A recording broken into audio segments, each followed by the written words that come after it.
का बयान सामने आया है, खामनेई पर हमला तो अंजाम बुरा होगा। ट्रंप ने विश्वासघात किया है। अरागची का यह बेहद बड़ा बयान। ट्रंप ने अपराधी इजराइल का साथ दिया है।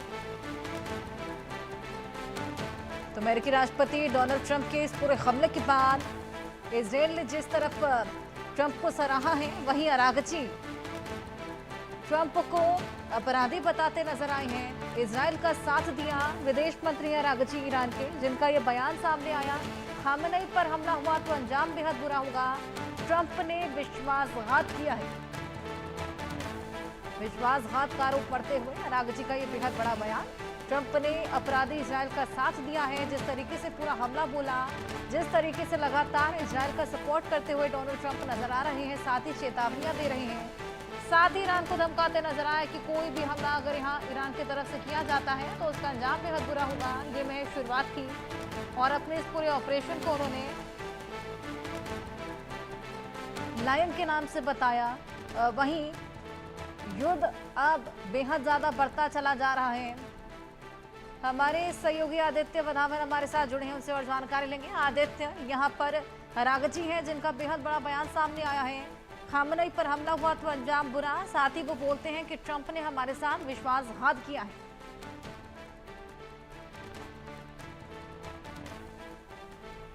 की जो है न्यूक्लियर टॉक्स चल रही थी, इसी वजह से जब से इजराइल ने अपने अटैक्स ईरान की तरफ शुरू करे, उसके बाद से ओमान ने जो यूएस और ईरान की न्यूक्लियर टॉक्स को होस्ट कर रहा था, उसने भी रोक दिए एकदम से टॉक्स, क्योंकि इजराइल ने लगातार ईरान के न्यूक्लियर इंस्टॉलेशन पर अटैक करे। और अब हम माने जब यूएस के B2 बॉम्बर्स ने, जो स्टेल्थ बॉम्बर्स हैं, उन्होंने बॉम्ब करी है ईरान की जो फैसिलिटीज है न्यूक्लियर, फॉर्दो, इस्फहान और फॉर्दो, इन 3 फैसिलिटीज पे जो अटैक हुआ है अमेरिका द्वारा। अब जो मिडिल ईस्ट में है, इसके बाद पूरा जो युद्ध है मिडिल ईस्ट में, ये ईरान इजराइल वाली है, काफी एक मेजर अब एस्केलेशन दिख सकती है और बाकी भी रीजनल प्लेयर्स कहीं ना कहीं अब इसमें निकल के आ सकते हैं। हर्षा।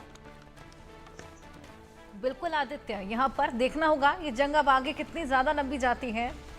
आपके पास वापस लौटूंगा, एक बड़ा अपडेट दे दें। युद्ध के बीच ईरान के विदेश मंत्री का मॉस्को दौरा भी देखने को मिला है।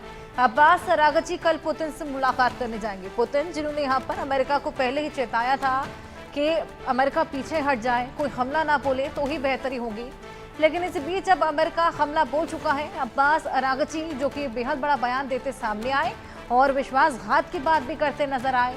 अब ईरान के विदेश मंत्री मॉस्को के दौरे पर हैं और कल पुतिन से मुलाकात करने वाले हैं। आदित्य, क्या लगता है मुलाकात में क्या कुछ होगा? जी, पहले भी अगर हम देखें तो ईरान कहीं ना कहीं रशिया और चाइना का सपोर्ट उसको मिल रहा था, और रशिया ने बोला भी था, बीच में स्टेटमेंट भी ऐसी रशियन फॉरेन मिनिस्ट्री से आई कि अगर अमेरिका ने इजराइल पर अगर ईरान पर अगर हमला करा तो कहीं ना कहीं बहुत ज्यादा दिक्कतें होंगी, मिडिल ईस्ट में पूरा बॉयल कर। बिल्कुल, मिडिल ईस्ट तक ही पूरा तनाव पहुंच सकता है। आदित्य से जुड़ने की वापस से कोशिश करेंगे, टेक्निकल रिश्ते के चलते संपर्क टूट गया है। लेकिन अब्बास अरागची अब पुतिन से मुलाकात करने वाले हैं। वहीं पुतिन लगातार जिस तरीके से ईरान का समर्थन कर रहे थे, अब देखना होगा क्या कुछ इस मुलाकात के बाद निकलकर सामने आता है। वहीं इजराइल पर ईरान का